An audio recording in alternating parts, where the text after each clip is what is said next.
In the real executive power structure, the president serves the military-industrial complex, itself owned by the international bankers. If there's a revolution, the population just throws out the prime minister or president. The elite stays in power because the public is never aware of who the real enemy is. In Evian, France in 1991, standing before the Bilderberg Group, the apex of the world government power structure, David Rockefeller defined the New World Order as a system of world government serving the international banking elite. For decades, the banker-owned media would attack anyone who dared to warn the public that a dictatorial world government was being constructed right under their nose, and that national sovereignty was being deliberately destroyed. And now, after years of denial, the media and the elite themselves are proudly announcing that not only is world government real, but is the answer to the financial crisis that they carefully engineered. The Bilderberg Group consists of the heads of all of the managing roundtable groups that steer individual countries. Picture the elite power structure of the world as a giant pyramid, with only the elite of the elite at the tip-top of the capstone. The group has been so secretive that until the mid-1980s, the controlled corporate media denied its existence. Into the late 1990s, coverage only consisted of rare one-line mentions.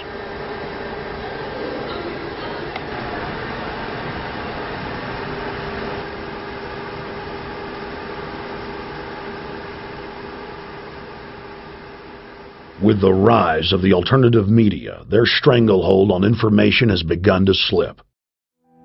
In the spring of 1954, Joseph Redinger, a Polish political advisor and founder of the European movement that would lead to the founding of the European Union, started the Bilderberg Group, an informal and off-the-record conference for political and business elites from European and Western nations. With the help of Prince Bernhard of the Netherlands, along with other powerful politicians and businessmen, they organized the first annual Bilderberg meeting at the Hotel de Bilderberg in Oosterbeek, Netherlands. The Prince, a former executive for IG Farben and a former Nazi SS party member before the war, was also an influential executive in the oil industry, working for Royal Dutch Petroleum. As a member of the Dutch royal family and the father of the current matriarch and fellow Bilderberger Queen Beatrix, Bernhard was a very powerful and influential member of the European community. The original stated goals of the Bilderberg Group were to bring together the leaders of business, finance, and politicians from Europe and Western nations in a forum that would allow for candid and frank discussions of international issues, without the fear of being quoted or recorded. Thus, the meetings are held in secret and are by invitation only. For almost 60 years, the Bilderberg Group has been meeting behind closed doors in luxury hotels around the world to discuss in secret their plan for global control of world events and markets. Over the years, their members have included heads of state, politicians, business executives, media moguls, global financiers, military leaders, intelligence agencies, and many other powerful organizations and individuals whose reach extends to every corner of the world. We want to make sure that we can get documentation of the attendees just to have confirmation of who is in attendance. Once you know, you can absolutely confirm who is in attendance. You can have a better feel for what are some of the things that are going to be discussed. We can talk about the 99%, but it's really the 99.99999%, because the people that are in here, they're not 1 out of 100, they're not 1 out of 1,000, they're not 1 out of 10,000, 100,000, they're more like 1 out of 1,000,000 or 10 million, or beyond that, okay? Billionaire club. That's right. It's the billionaire and trillionaire club, and you and I, we're not in it, we're not ever going to be in it, so we got to hold their feet to the fire. We've got to expose what's going on here. We've got to find out who the 2012 attendees are, and we've got to keep our eyes on the headlines in the next coming weeks, months, and even years to see what these associations have done geopolitically, because they'll be in the headlines. When you have someone like Davignon claiming, and not really claiming because he's on the inside, he would know better than you and I, that the Bilderberg Group was instrumental in creating the European Union and the Euro. I would say that's a pretty big deal. And whether that's evil or not, that's a geopolitical move. And that decision was made by this group. Hey, that's the boss. Boss is leaving. Etienne Davignon is the honorary chairman of the Bilderberg Group, as well as the head of its steering committee. The committee he heads selects and invites each year's attendees. Billionaire financier David Rockefeller of Chase Manhattan Bank has been a steady donor to the Bilderberg meetings and has been a cornerstone of the group's development, attending nearly every conference since its inception in 1954. Rockefeller is an honorary lifetime chairman of the Bilderberg Group and has been involved in the development of many other powerful globalist think tanks, such as the Trilateral Commission and the Council on Foreign Relations. In 1965, David Rockefeller gave a speech to the International Industrial Conference in San Francisco, where he said, "We have entered upon an era in which interdisciplinary cooperation on a worldwide basis must be the cornerstone of accomplishment. Each of us has the duty to fashion his own contribution to fit the grand design of a global community. For many of us, the marketplace of tomorrow will be no less than this whole planet of Earth. What we do will manifest itself in ways that we cannot foretell, and it will have an unforeseen impact upon individual lives and whole societies. What we are is God's gift to man. What we become is man's gift to God." We know by your third world plan to depopulate the third world nation. Memorandum 200 with the National Archives. You want to depopulate. It's on the record, Henry Kissinger. A lot of these globalists, a lot of these Bilderbergers are on the record saying that they want global depopulation, and they're proud of it. War criminal Henry Kissinger has stepped foot in the Westfield Marriott Hotel in Chantilly, Virginia. So we have him on video entering the hotel, and we would like for you gentlemen to go inside the hotel and arrest Kissinger for his war crimes. Former Secretary of State Henry Kissinger has been deeply involved in the Bilderberg Group, attending dozens of their meetings over the years and acting on the Bilderberg Steering Committee. Kissinger faces allegations of war crimes for his involvement in the secret bombing campaign that took place in Cambodia during the Vietnam War in the 1970s. It is alleged that Kissinger willfully engaged in the murder of tens of thousands of civilians in various areas of Cambodia, which led to the destabilization of the country into a civil war, resulting in the rise of the infamous Khmer Rouge. Kissinger is also wanted in several countries for his involvement in supporting the Pinochet regime and the CIA-backed coup that took place in Chile on September 11, 1973.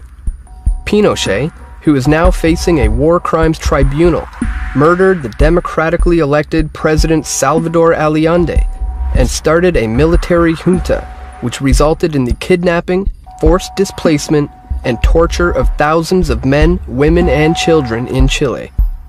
Henry Kissinger actively supported these actions that were taking place at that time, which constituted crimes against humanity. Kissinger was also involved in a controversial study in 1974 called National Security Study Memorandum 200, in which the basic thesis called for an active campaign for the depopulation of several less developed countries to stem the risk for civil unrest. Are you still giving out orders like Memorandum 200, where you said depopulation should be hell? Sir, just a question. I'm not going to go to hell because Memorandum 200, sir. Memorandum 200. Just asked him a question about Memorandum 200 that he wrote in April 24, 1974. It's an honest question. Okay. Kissinger, Memorandum 200. Depopulation. We're on topic now. We came here, we give you the access. If you want to burn bridges, you can do that. I don't want to burn any bridges. I wasn't disrespectful. I wasn't accusatory. It was a serious question. We're on topic. Okay, I understand that. So what about the depopulation? I mean, Memorandum 200. Why are you afraid to talk about your depopulation plan? Why don't you get lost? Why should I get lost? It's serious. Sick person. Sick person. How am I sick? You're the one committing. What does it do when you get 120 of the most powerful people in the world getting together to have meetings with government officials? I mean, that's amazing. Well, it is what I mean is that they're planning the corporate agenda. They're not planning the democratic human journey agenda, in my opinion. Mussolini had a definition, is when the interests of the corporation take completely over from all other interests, and that's fascism. He said it should probably be called corporatism. Well, call it corporatism, call it fascism, call it neo-lib, neo-con. There's a whole variety of political words, depending on which side of the stripe you come from, to start with, which describes the thing. But what they are describing is the complete end of democracy, the end of what matters to people, the end of what happens to the human journey. And for that reason, I think this is revolting. In the last decade, the list of attendees has been leaked to reporters by moles on the inside. Veteran newspaper reporter Jim Tucker has been covering the Bilderberg meetings for over 30 years and has physically attended more than 20. We traveled back to our hotel to see if Jim Tucker received the 2006 list. First heard about Bilderberg in 1975, and I said, I don't believe it. That's not possible. Who in hell's Bilderberg? I spent 20 happy years with metropolitan newspapers. All the wires are clicking at my ear. That could not happen without me knowing about it. And the thing that first impressed me most was columns in 1957 by the late, great Westbrook Pegler, widely syndicated columnist. He wrote 2 lengthy columns about how approximately 100 leaders of international finance, heads of state, high public officials, were meeting behind armed guards and closed doors on Jekyll Island, sealed off. What are these powerful internationalists doing? And why is it so secret? Why do they have armed guards outside? Why is it sealed off? The newspapers totally ignore it. Not a word. Total blackout in the United States. Since then, I've never stopped pursuing Bilderberg, or the whole international gangster organization led by Rockefellers and Rothschilds, as they manipulate the world for their own selfish interest.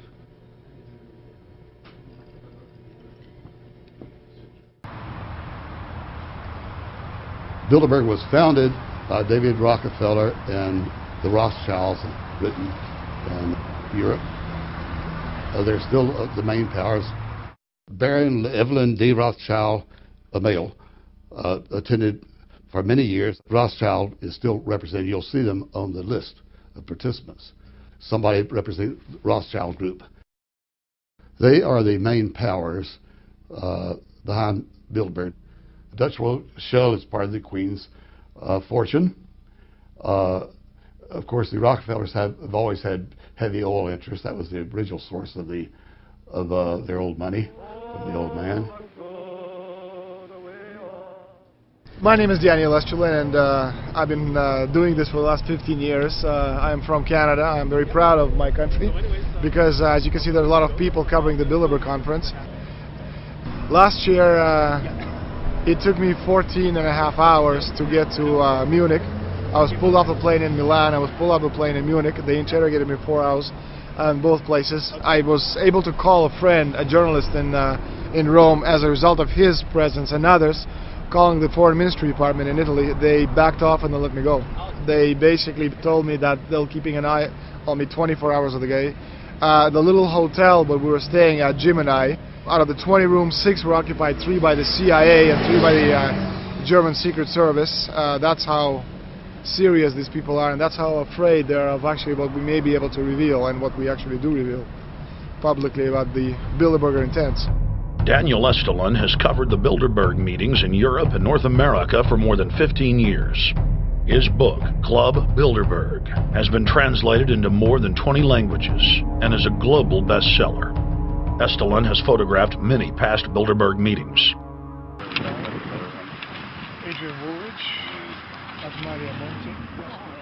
Over the last couple of years, they've been reeling with the amount of leakage that they've been experiencing, so it's getting harder and harder. But again, it will never get too hard for us because of the sources that we have inside are top-notch sources. People who are actually working for them, the Secret Service, the second layer, people in the Bilderbergers, the clerks, the administrative office, they're there. They are our eyes and ears, and every time there's something out, we always get the information. That's Francisco Pinto Balsamao. I think that's the Queen.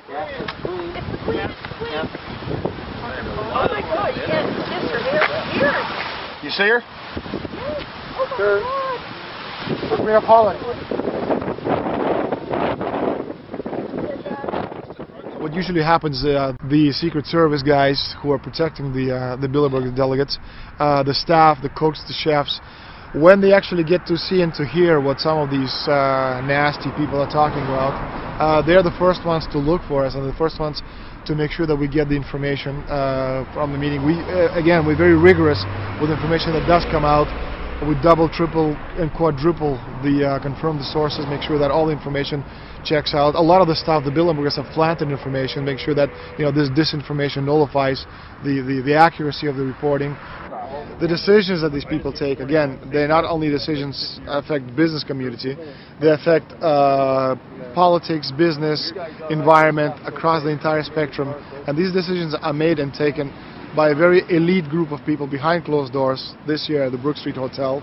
We are not privy to these decisions, we're not allowed to know what they're talking about, but we'll definitely feel the consequences of these decisions over the next 12 months when events which apparently by accident seem to happen, in fact have been planned right here this year at Brook Street Hotel between 8th and 11th of June.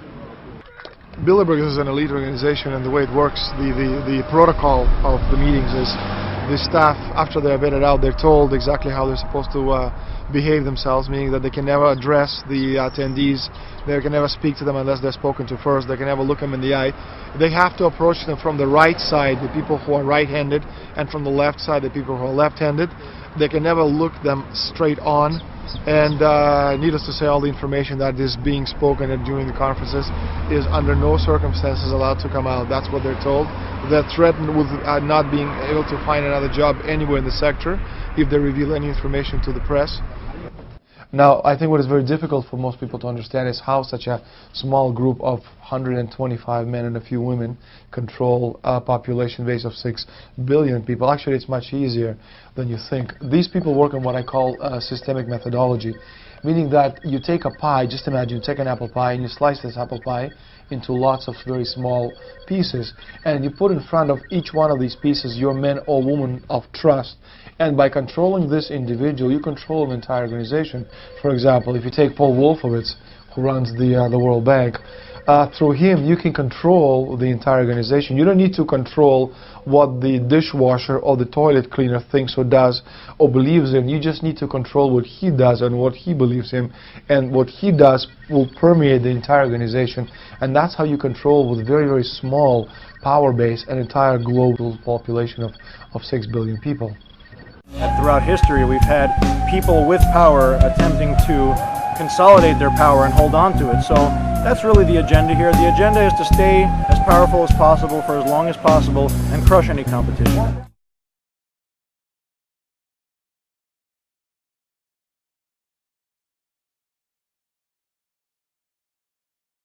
Every 4 years, Bilderberg meets in North America, and in June of 2006, we decided to travel to Ottawa, the capital of Canada. The site of Bilderberg.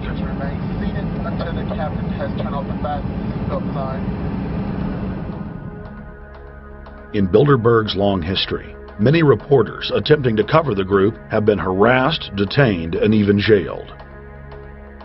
I jokingly reassured my cameramen that the horror stories we'd read about were probably exaggerated. I was wrong. We know reporters get detained at airports, people aren't let in. We know people get sent to the jailhouse for 3 or 4 hours. It happens every time. Well, it happened to Alex Jones this time. They admitted Bilderberg that they've had pressure put on them by the government. to heighten security, and that's why all this happened. Yes, I was told that by two separate people. They scoured our records for hours yesterday and hours today, trying to find something on us, and of course there was nothing. It was just scary. I mean, I've been all over the world, and I've never seen anything like this. It was like hours of humiliation. And they said, "What are you here for?" And I said, "Well, I'm here to, cover the media, covering a political event. I hope to talk to some members of Parliament." I was answering all the questions. It was clear I wasn't a threat. It was clear I didn't have any criminal record. It was clear I was press. It was clear I was coming to interview people. They were going to deny me. They told me earlier that I was probably going to be denied, and then you guys showed up, and everything changed. So what's your plan now? My plan is to go out and try to interview Jim Tucker, try to go down to the Bilderberg group. On the outskirts of the national capital today, black limousines with darkened windows converged on a hotel where private security guards imposed ironclad control. The limos carried royalty, political power brokers, and industrial titans to a secret meeting that will last all weekend. It's known as the Bilderberg Group. Could their objective be world domination? There are several rings of security service. The American delegation at every Bilderberg meeting is usually protected by the CIA and a special division of the U.S. Army. The British delegation is protected by the MI6. Israelis usually are protected by the Mossad. The Ottawa police, in this case, working for the security, they have very little, actually they don't have any information at all about what the meeting is about. They don't even know who the Bilderbergs are. Then there is an elite private firm protecting the perimeter, doing all the dirty work, such as shooing off the photographers and bothering the protesters. But that's like piddly stuff. All the heavy stuff is done by the security service, such as the CIA, MI6.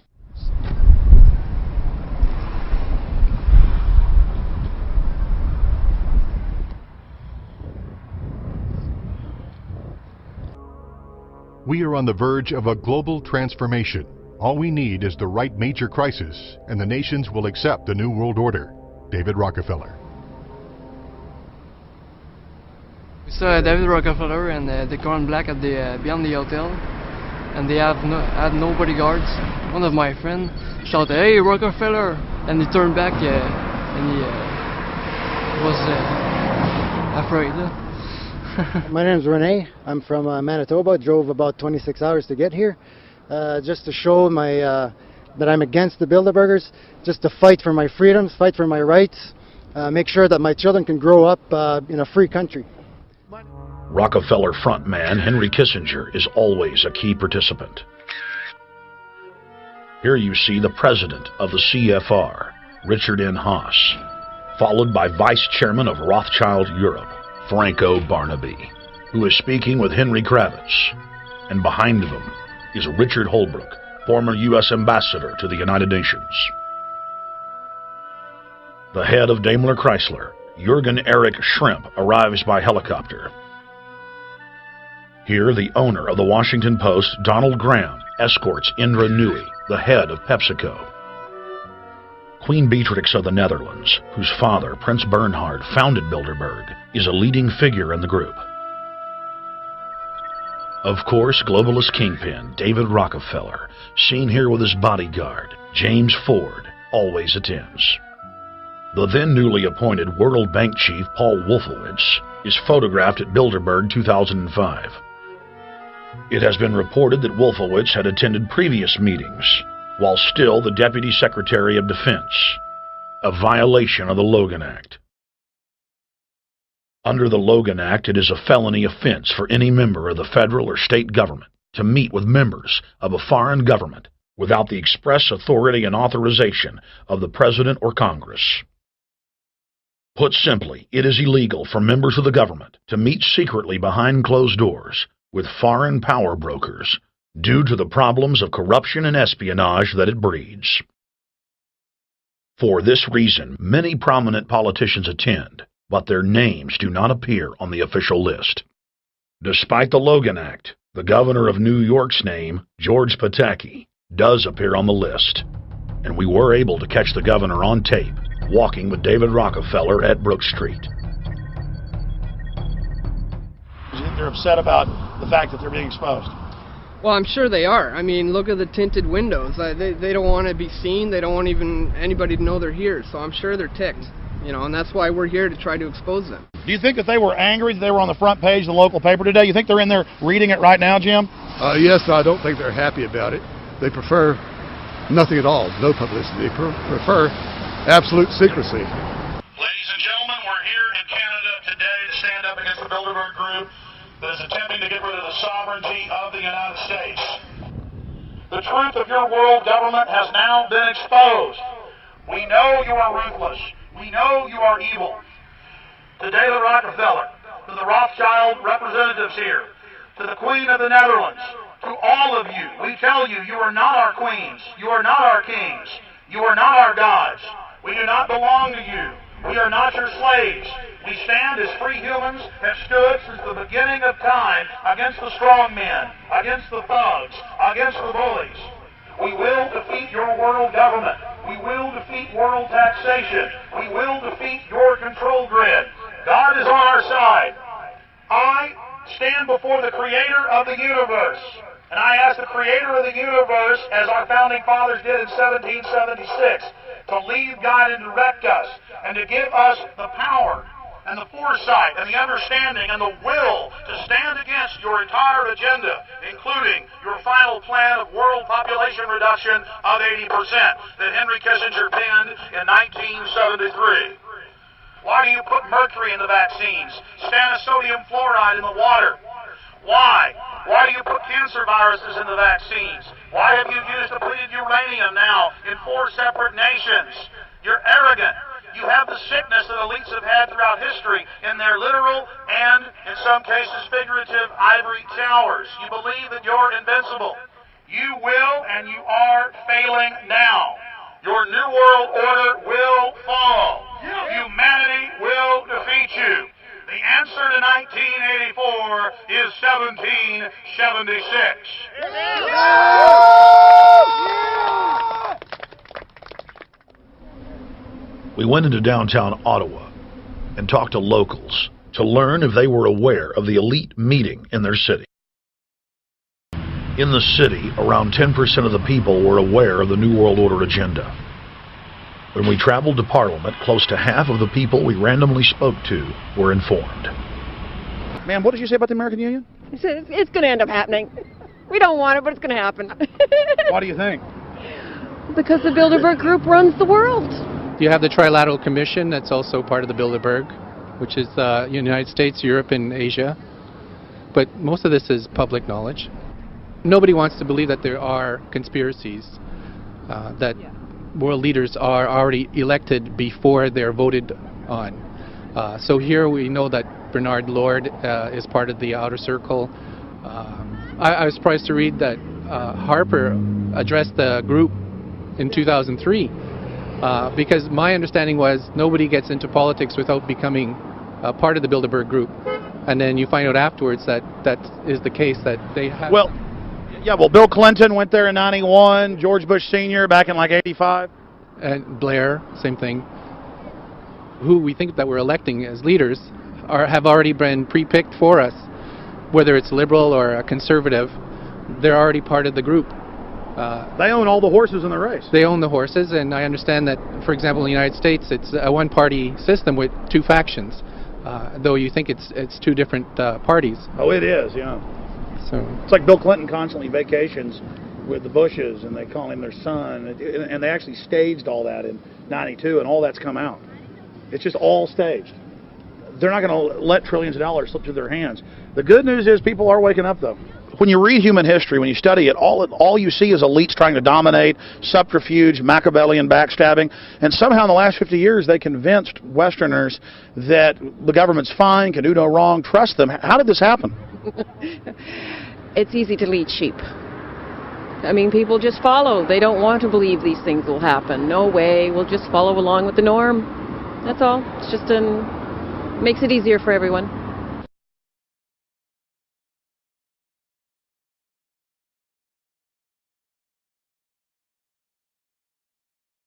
The Bilderberg Group sits at the top of the world power structure. 125 of the richest and most influential individuals on the globe make up its membership. From Istanbul, Turkey to Chantilly, Virginia, we have tracked the elusive Bilderberg Group. Bilderberg always insist on a media blackout. By June of 2008, we had already figured out that Barack Obama was the elite's puppet of choice. The national media claimed that during the weekend the Bilderberg Group was scheduled to meet, that Obama had speaking engagements set for Chicago and the Midwest. We knew better.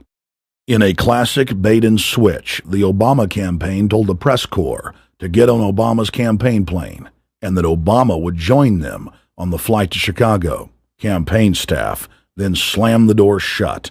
The fawning press had been shanghaied as Obama's campaign aircraft lifted off without Obama. Robert, why were we not told about this meeting and that the senator wouldn't be on our flight until the doors were shut and we were about to taxi to take off? Again,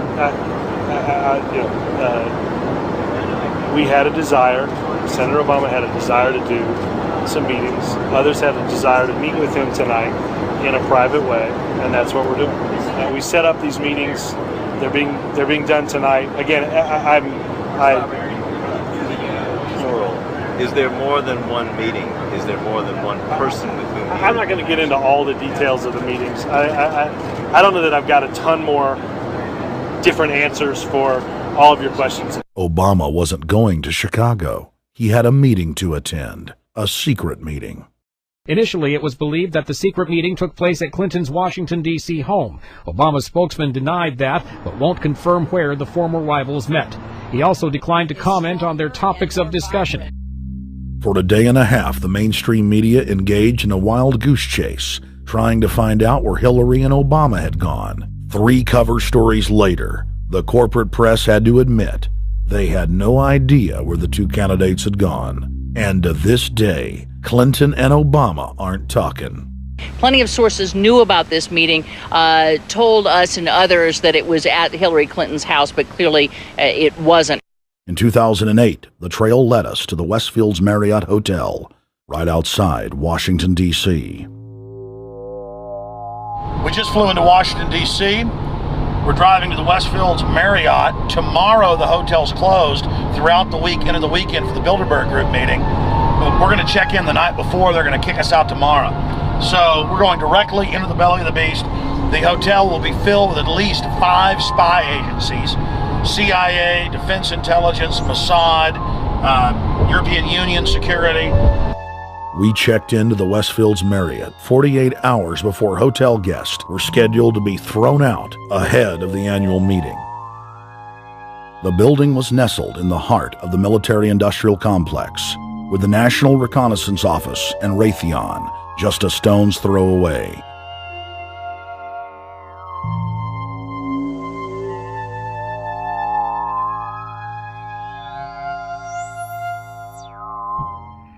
During the entire 2-day event, anti-New World Order protesters and alternative media encircled the hotel. You are being exposed everywhere! From David Rockefeller, from John Edwards, from Bill Clinton!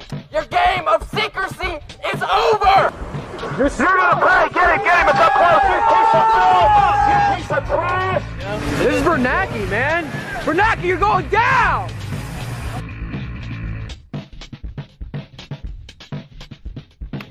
Obama, we know you're here, Obama. You cleared your schedule for the next 3 days. We know you're in Virginia. Arch criminals! New World Order scum! We are not your slave scum! Brave Americans came from all over the United States and bullhorned the main conference hall at close range as the global power brokers schemed inside. You are criminals! You control the central bank, you control the currency, and you're turning our beautiful country and world into a nightmare! The global elite are desperate to keep their organizational meetings a secret. They are keenly aware that if the population discovers that policy is being developed covertly by powerful special interest, the people will revolt. It is our duty to expose these criminals. It's a criminal act under federal law for federal officials to have private meetings to discuss world policy with non-federal workers. So everybody from the State Department, Treasury Department, White House, Defense Department, and others who show up, as they always do, they're committing a criminal act simply by being here to attend a secret meeting with officials from other countries to discuss U.S. policy in the world. So literally it's a criminal act. And every newspaper, every broadcaster has a patriotic duty to expose these scum and the evil they project. In June of 2006, our team traveled to Ottawa, Canada to gather intelligence on the shadow government's agenda for the coming years. I think that's the Queen. Investigative journalist and best-selling author Daniel Estulin had been tracking the Bilderberg Group for more than 16 years. His moles inside Bilderberg informed him that the elite were planning to first run the price of gas up to $150 a barrel, unimaginable in 2006. He also reported that after suckering the middle class back into the stock market, the group was going to implode the subprime mortgage market and destroy public confidence. Well, one of the things that we're getting from this afternoon's conference, this morning conference was about the energy crisis, the price of oil. The afternoon conference, which started about 4 o'clock, 4:30, they were talking about one of the American delegates. I wasn't told who exactly it was talking about the concern that the American citizens have had with the housing prices going down. So they're not investing that money. So what they needed to do is they needed to create the illusion that everything is going well. So what they're going to do over the next year and a half is to bring the market back up to 1998, 1999 levels. They're going to get all the suckers to invest whatever little money they have left over, and that's when they're going to make the economy bottom drop out. They need to destroy the economy because as we're running out of oil, when people don't travel, at least that's what they're saying, when people don't travel, when people don't have money, they don't travel, they don't spend any money, which means you don't waste a lot of oil and natural gas. That's the afternoon. So how does this source, just ballpark, so you have the sources. Well, actually, there are two people who are members of the Bilderberg Club. It's actual members. They're members of the Bilderberg Club who, for years and years and years, have been going and participating in all the conversations. They've always been dead on, always. And last year they said the oil prices are going to go up to 150. At the time it was 39, went up to 76, basically doubled. If it doubles again, it's going to be back to where these people say. If they attack Iran, it will at 150. Year after year, Estulin and other reporters like Jim Tucker are able to report on future events with stunning accuracy. All because they know the agenda of the Bilderberg Group.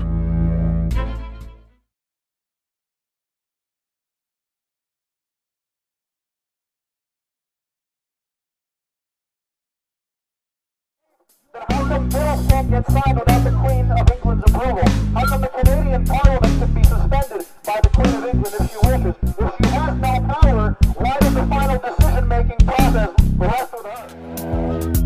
In recent years, the lack of coverage from the mainstream media on the Bilderberg Group has been a problem as far as raising awareness about these conferences. However, 2012 is a major turning point for the Bilderberg Group as the independent media have been here providing the coverage that's been lacking from the mainstream. Where's Fox News been for the last 15 years? CNN for the last 20 years? Why does Sean Hannity ridicule anybody that calls in and asks about the significance of the Bilderberg Group?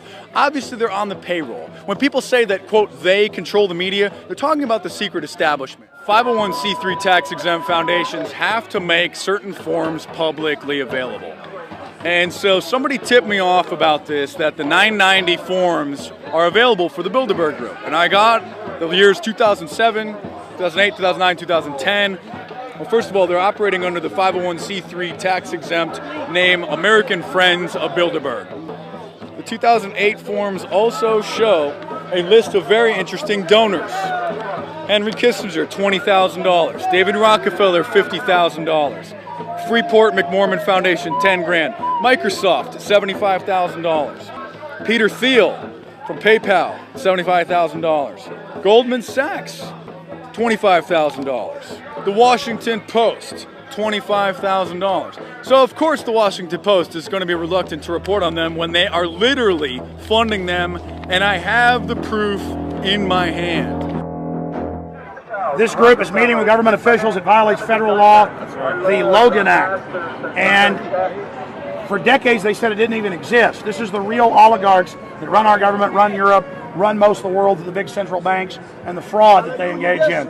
These are the real tyrants. So we're identifying them, not the puppet presidents and prime ministers. We're going directly to the financial oligarch, the robber barons. In their efforts to maintain the control of information globally, influential figures of the media have been routinely invited to participate in the conferences over the years. Peter Mansbridge of CBC's The National attended the meeting in 2010 and has maintained their strict rules for secrecy ever since.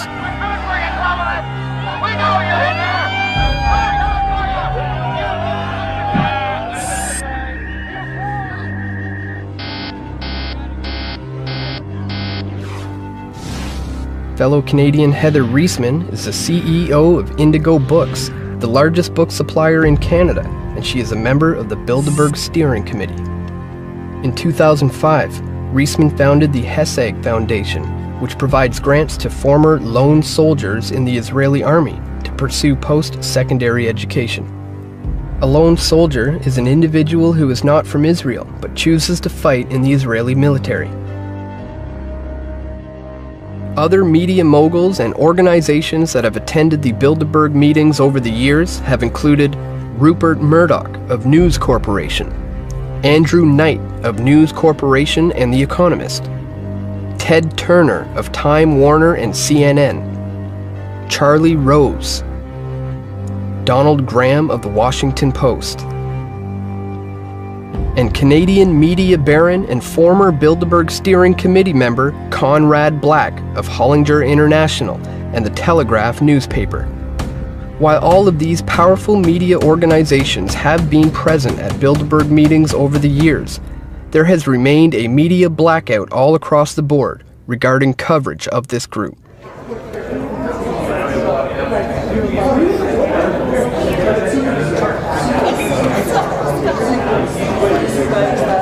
Hi. Hi. I was just wondering what your opinions were. You talk a little bit about it in the book of the influence of the Bilderberg Group on the mainstream media, or on just the influence. The individuals are influential, but their influence isn't magnified by Bilderberg. I went for 20 years. Mm-hmm. It's just a talking shop, and they're almost always wrong, by the way. They didn't see the end of the Cold War coming. They didn't see the economic crisis coming.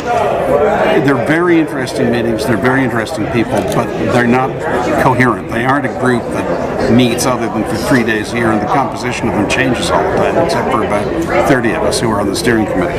And how come? Don't buy into these conspiracy theories. It's rubbish. All they do is talk to each other. I was on that conference circuit for 20 years, the Trilateral Commission, and I went to all of them. And look, it was fine while it lasted, but I'm getting too old for that. I'm getting tired. But, okay. You know. All right. Thank you very much. Okay. Thanks for coming.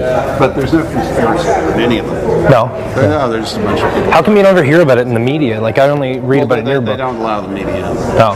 But in order to encourage people to talk frankly, what you do, you get good, frank sessions. But there's no meeting of the minds particularly. Okay. All right. Thank you.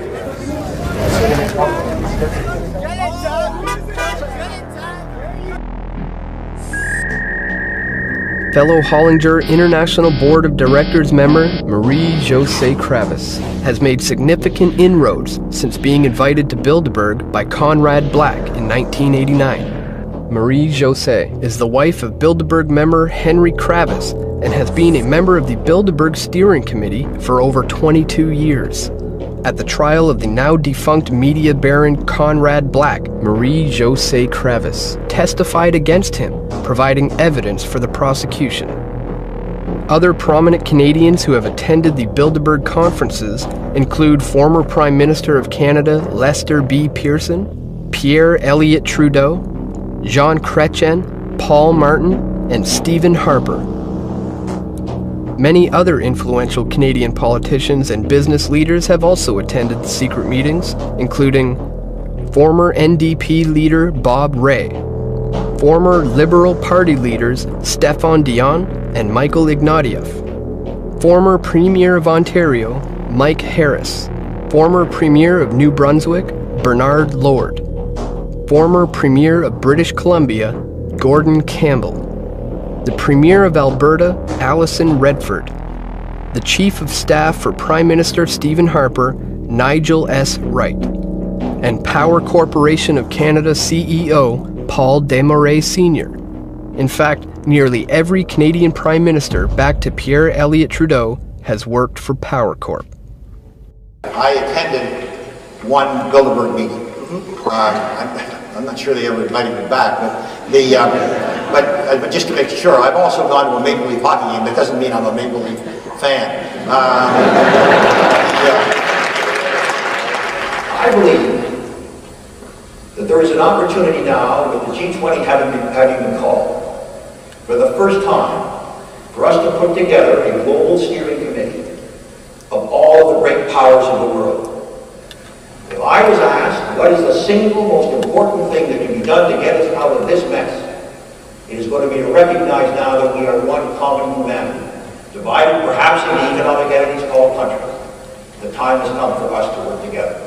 In 1996, you were at a Bilderberg meeting, and also there was Jean Chrétien and Paul Martin. I don't know if I was at that meeting. I've only been to a few of them, but Bilderberg and Tralala are not really think tanks. They simply individuals who get together who are from business, the political world, the media, others, and discuss ideas, and they influence each other through that.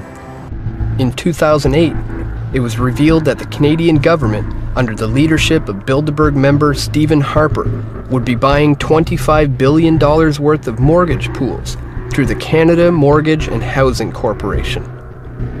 Shortly after the election in October of 2008, the re-elected Harper Conservatives unilaterally announced the government will purchase up to an additional $50 billion of insured mortgage pools by the end of the fiscal year as a part of its ongoing efforts to maintain the availability of longer-term credit in Canada. This action will increase to $75 billion, the maximum value of securities purchased through Canada Mortgage and Housing Corporation. There was no debate in the Canadian Parliament over whether to hand out $75 billion in taxpayer money to the private chartered banks, nor was it covered by the Bilderberg-controlled mainstream media. The control of the Bilderberg Group extends not only to the media and the control of information, but also to the Canadian banking system itself and our ability to control our own currency.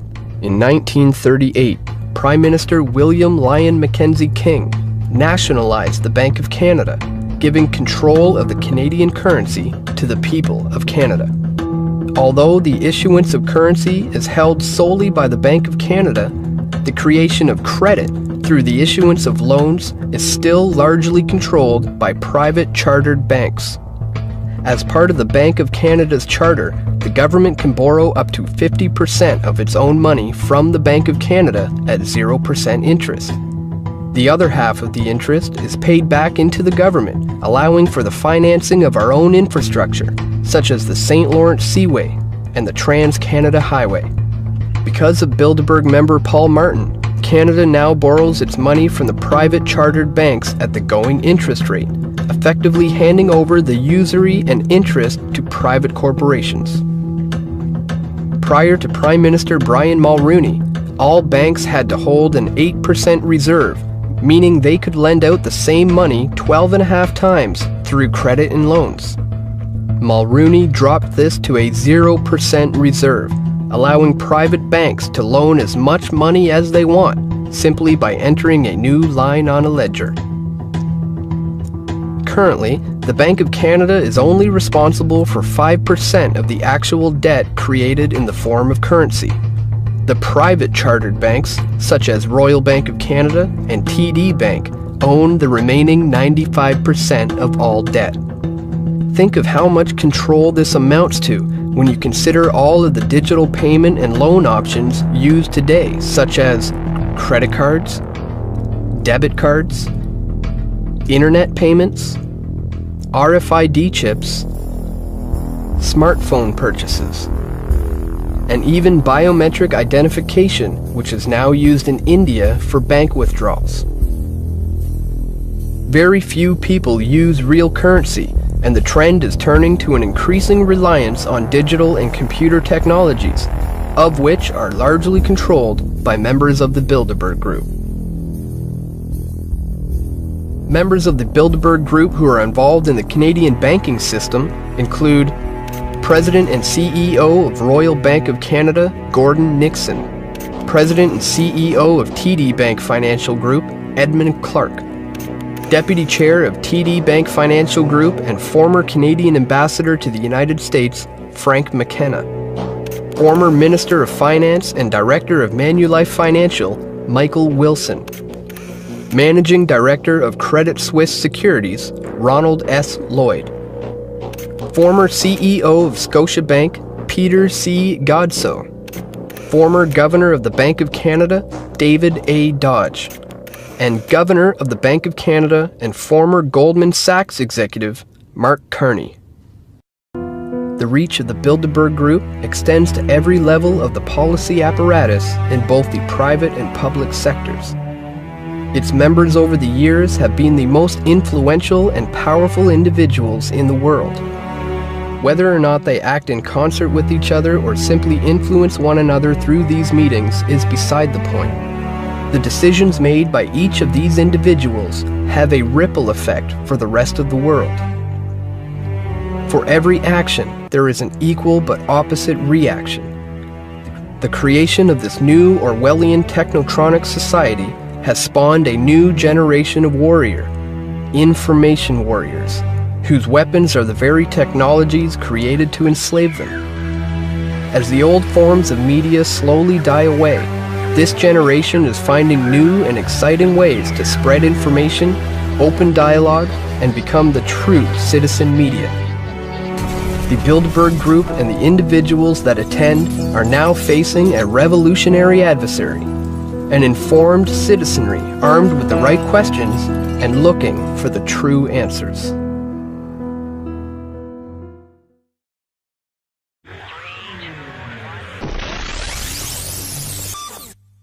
The ultimate goal that these people have in mind is the goal to create a one world government run by the banking industry, run by the bankers, and they're doing it in sections. The European currency, the euro, and the European Constitution is one part of it. Now they're trying to do it in America with the North American Union, right? And they want to create a new currency called the Amero, right? And the whole agenda is to create a one world government where everybody has an RFID chip implanted in them. All money is to be in those chips, right? There'll be no more cash. And this is giving me straight from Rockefeller himself. This is what they want to accomplish. And all money will be in your chips. And so instead of having cash, anytime you have money in your chip, they can take out whatever they want to take out whenever they want to. If they say you owe us this much money in taxes, they just deduct it out of your chip digitally. Total control. Total control. And if you're like me or you, and you're protesting what they're doing, they can just turn off your chip. And you have nothing. You can't buy food. You can't do anything. It's total control of the people. And that chip's connected to a database that has your purchasing records, what you do, what everything, you sell. Everything is in there, you know? And so they want a one world government controlled by them, everybody being chipped, all your money in those chips, and they control the chips, and they control people. And you become a slave. You become a serf to these people. That's their goal. That's their intentions. Eric, can you be specific about when you met Rockefeller, how it happened in these discussions? I met Rockefeller through a female attorney I knew who called me up one day and said, one of the Rockefellers would like to meet you. I had made a video called Mad as Hell, and he'd seen the video and wanted to meet me and knew I was running for governor of Nevada. So sure, I'd love to meet him. And I met him and I liked him, and he was a very, very smart man. And we used to talk and share ideas and thoughts. And he's the one who told me 11 months before 9/11 ever happened that there was going to be an event. Never told me what the event was going to be, but there was going to be an event. And out of that event, we were going to invade Afghanistan to run pipelines from the Caspian Sea. we were going to invade Iraq, you know, to take over the oil fields, establish a base in the Middle East, and make it all part of the New World Order. And we'd go after Chavez in Venezuela. And sure enough, later 9/11 happened. And I remember he was telling me how how you're going to see soldiers looking in caves for people in Afghanistan and Pakistan and all these places. And there's going to be this war on terror, which is no real enemy. And the whole thing is a giant hoax, you know, but it's a way for the government to take over the American people. He told you it was going to be a hoax. Oh, yeah. Oh, yeah. There's no question. He says, there's going to be war on terror. And he's just laughing. There's no... Who are we fighting? I mean, why do you think 9/11 happened and then nothing's happened since then? Do you think that our security is so great here that these people who pulled off 9/11, who were able to, can't knock down another plane? Come on, it's ridiculous.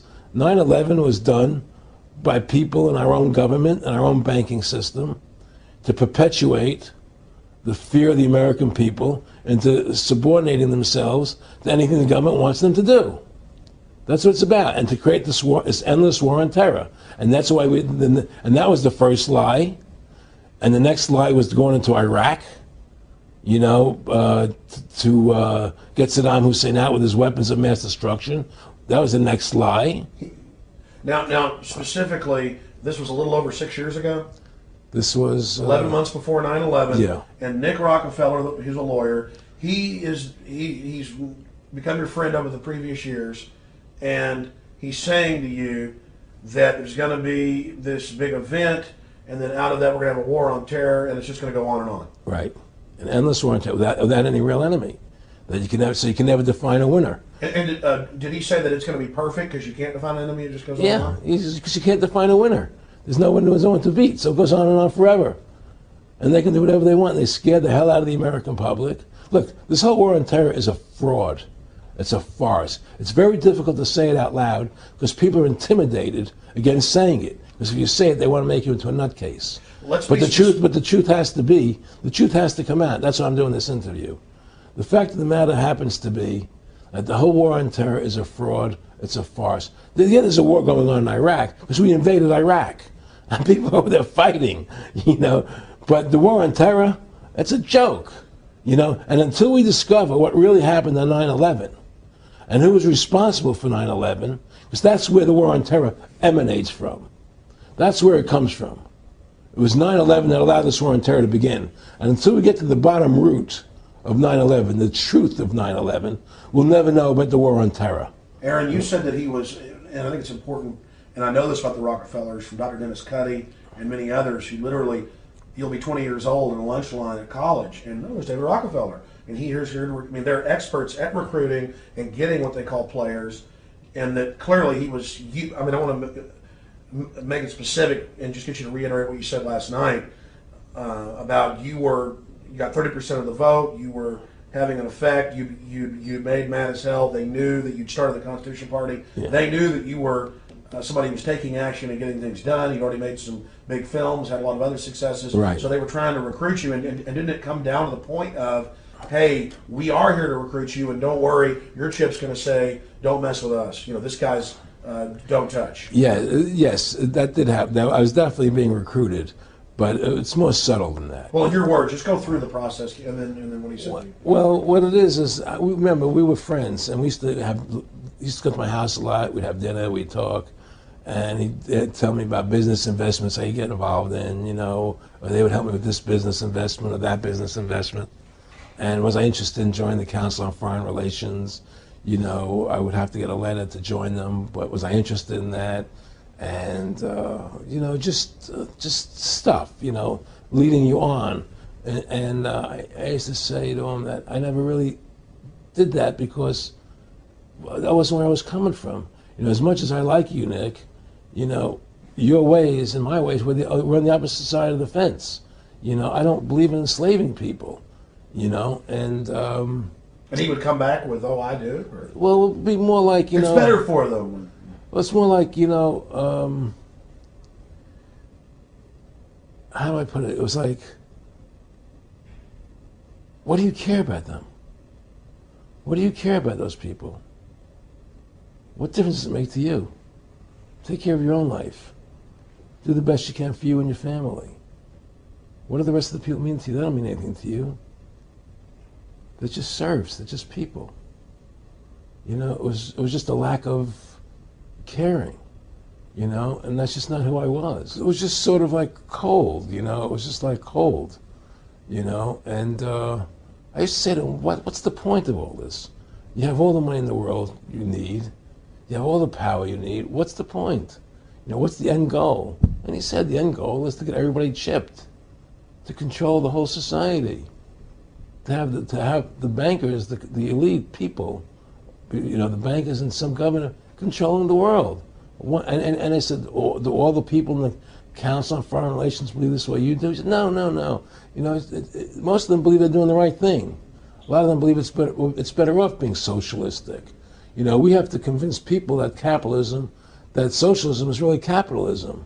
Because America is becoming a socialist country. It's a communist country today. Well, one of the things they told me was that he was at the house one night, and we were talking, and he started laughing. He said, Aaron, what do you think women's liberation was about? And I said, I had pretty conventional thinking about it at that point. I said, I think it's about women having the right to work, getting equal pay with men, just like they won the right to vote, you know? And he started to laugh. He said, you're an idiot. And I said, why am I an idiot? He said, let me tell you what that was about. We, the Rockefellers, funded that. We funded Women's Lib, you know? And we're the ones who got all over the newspapers and television, the Rockefeller Foundation. He says, and you want to know why? He said, there were two primary reasons.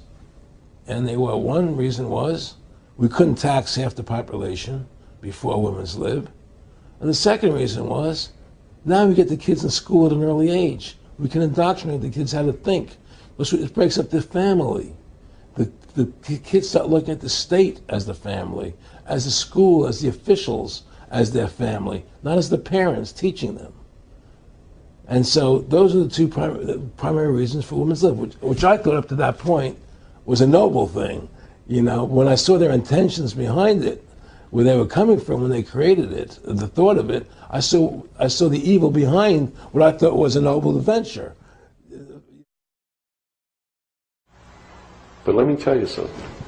When 150 of the most powerful men and women in the world can meet in secret in Baden-Baden, Germany, and plot the fate of billions, and nobody even cares about it, but 6 football players go to lunch together, and it's in the headlines across the country, you have a reflection of the society in which that exists. And it is a sick society that is doomed to self-destruction. So based on that scenario, there's some truth into what these men are looking at. Absolutely, and that's what makes me so sick, is that I'm trying to wake up a people who on a daily basis are proving the ones that I'm warning them about to be right. Mm-hmm. Well, so that even though a minority, there are people out there that you recognize are awake to this, if they don't do something about it, they will lose that ability to be free in that way. That's correct. Whether they might think, well, I don't need to worry about it because I know what I know and I'm fine. That's It doesn't right. work that way. There's a connection here to everything. That is correct. That is absolutely correct. A nation of people who are willing to send their sons and daughters that they profess that they love to a foreign country to die, and they use the excuse to themselves that they're sending them off to defend our country, and they know damn well that's a lie, are doomed. With new ideas. About 100 years ago, this big organization with many branches, they wanted to rule the world basically using Britain as a nucleus of a system, an embryo, which also was going to be joined with the US under the Anglo-American establishment, wrote about the kind of culture and the changes of culture over a 100-year period that they would actually design, implement and bring in. And H.G. Wells talked about it too. He talked about arenas. He says arenas could be put up across the world for sports, for instance. Now at that time, sports was something that children, school children were into. adults became adults and got onto adult things.